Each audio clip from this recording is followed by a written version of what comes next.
Good morning, everybody. It's the Tesla Tracker here, and I've got. I wanted to share some thoughts with the whole Tesla price action, where I see us now, and I'll try to keep this under 10 minutes. Like I said, I didn't want to take up space during the Matt's Bean Tracker show because Matt's got limited amount of time before he has to do his own Patreon show.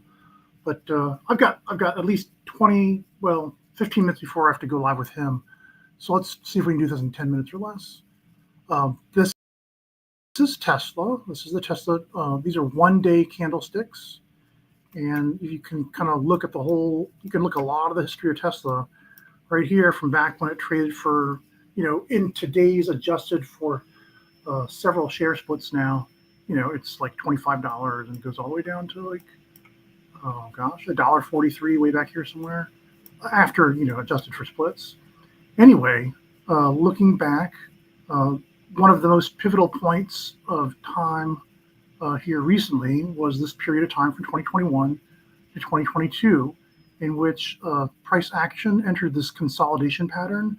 You know how fond I am of drawing triangles, and Tesla had a doozy of one right here, which then went on to, I think, make a fractal of the pattern that we've just spent time in the last 3 years. So this 1 year pattern right here, I view it as a fractal foreshadowing the almost 3 years we spent here from 2022 to now 2025. And one of the things that I like about looking at this is how I just look at shear ratios.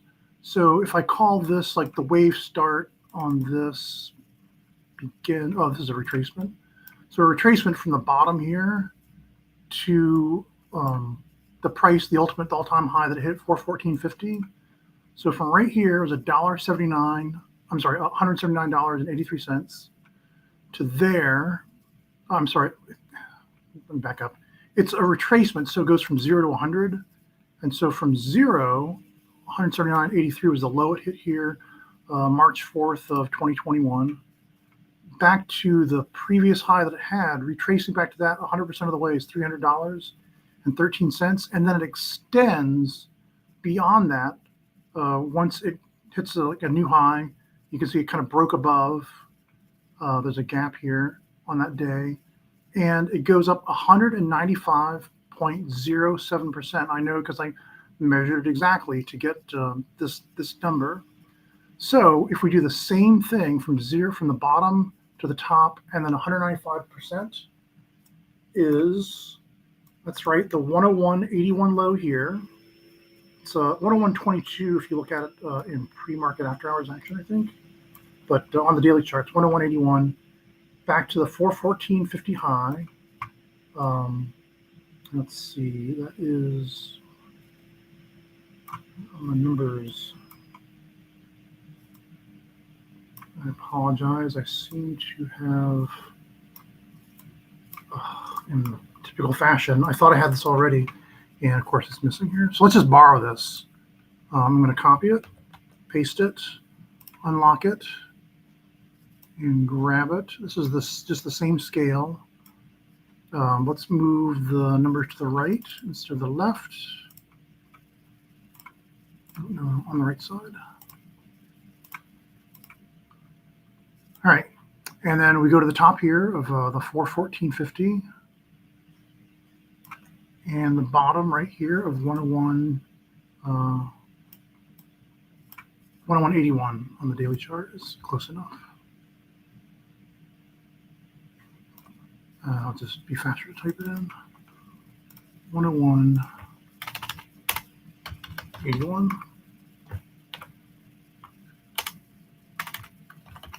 All right, and so that gives us these numbers right here. I mean, so you can see it goes to $711.77, and that's how I got this whole idea that this is an ABC like that, and somehow I've lost my ABC, deleted it by accident. But see, if it goes A,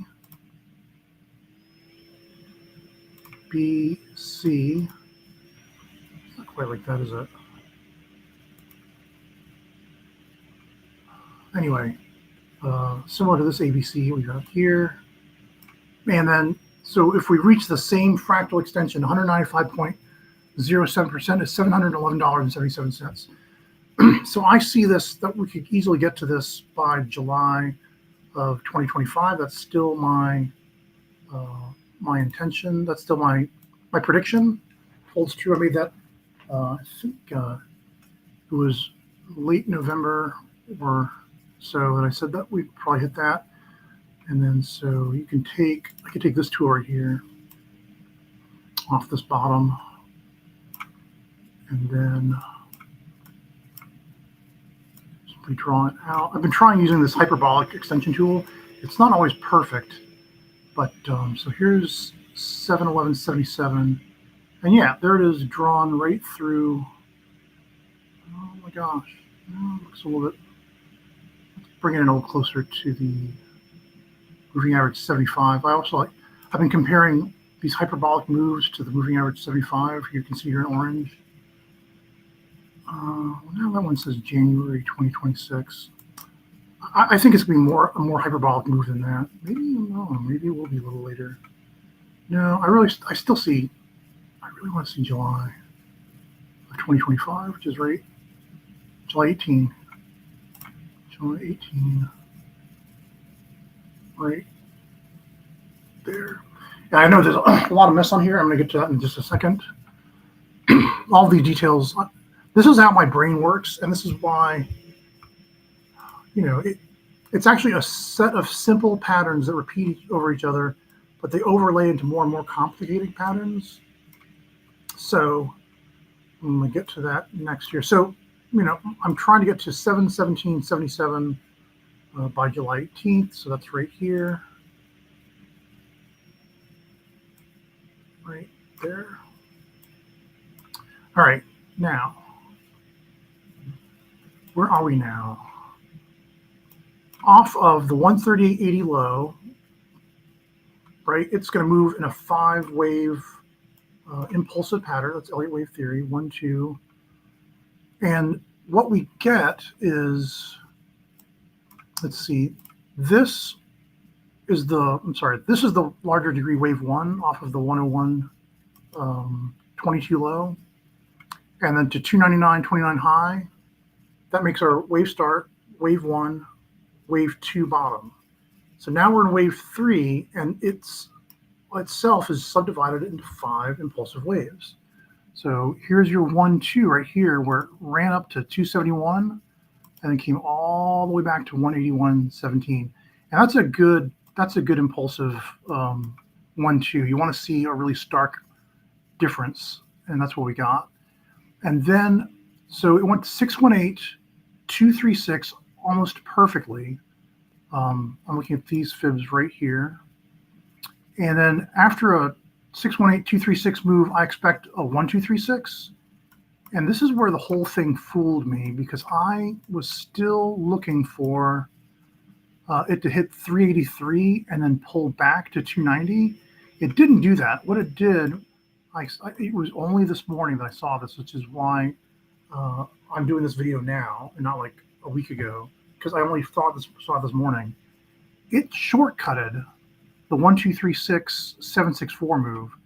This right here, I was expecting this and this, and we did not get that. Instead, it kind of front ran it. Whoops. I think there's some pre-market action here, which is why it was there where it was. But yeah, the 3 and 4 were very short. Now that makes sense, as the second wave was rather long.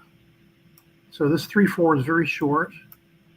And so that means that this was a 5th wave top for the larger degree wave 3, I think. See, this would normally be my larger degree wave 3. And then the wave 5 top from 123 to 76 would be 223.6. We haven't gotten there yet. 223.6 is 581, which is what I was telling you I was expecting we could possibly hit, for the Christmas rally, right? The Santa rally that never came. Or, we got a little bit early and then the whole thing fell over because 3, 4, 3, 4, 5. This wave 5 top still hasn't hit yet. I'm still looking for 581.73, but it's getting delayed because now this is a much larger, this is a subwave 1, 2 of this fifth wave going up. So it's, I mean, almost, it's big enough to be like a 3, 4, but that would be like a really short 1, 2, 3, 4, 5. Anyway, so here I am right here.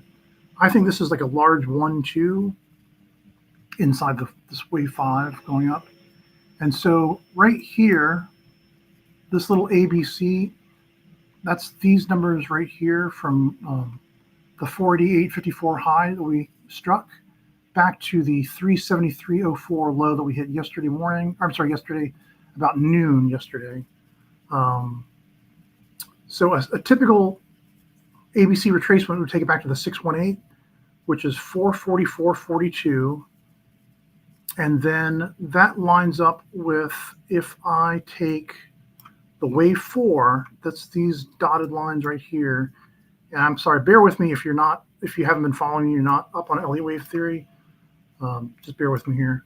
So if this is my wave start for this subwave from 302.71 to 488.54 and then back to 373.04, then you get these Fibonacci trend-based Fibonacci extension ratios. And so from the bottom here, I'm looking for, it's this purple one right here. Let me just pull it out a little bit.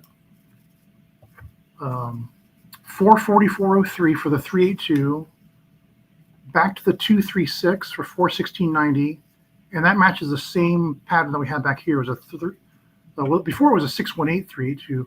Oh, maybe I should think about a 618. That would be wild. Because the pattern we got before was a 618.236. Okay, I'm changing it. I'm changing it right now.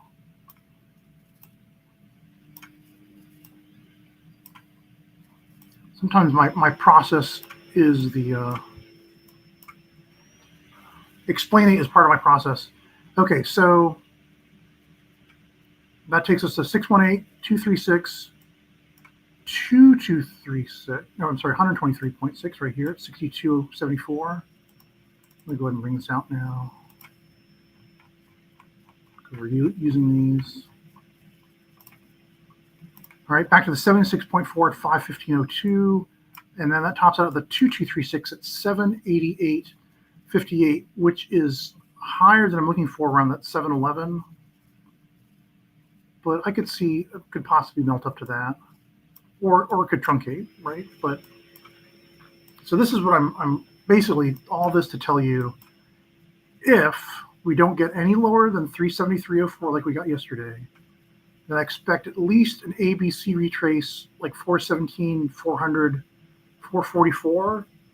Though we could, based on if it wants to go to 488 next, it could go 50%, 417. Then 475, pull back a little bit, and then instead of 3 waves up, this becomes 5 waves up into 488.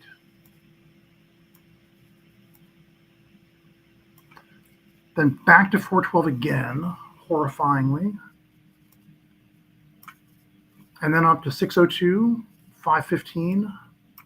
And then, I'm hoping by July 18, either the $711 target or maybe a little higher for the 788.58.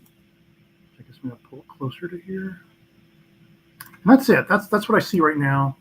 And it's all conditional. These things it's a moving target, because if price pushes down any further, then all this changes a bit for a while. If it doesn't make a new lower low than 301, then it's mostly the same, just the numbers change, but the structure stays the same. All right, that's it. It's 8:23. That was everything I wanted to tell you. I will post a chart. I'll put numbers on all these and post a static chart for you to look at after the show with Matt Speed and Tracker. All right.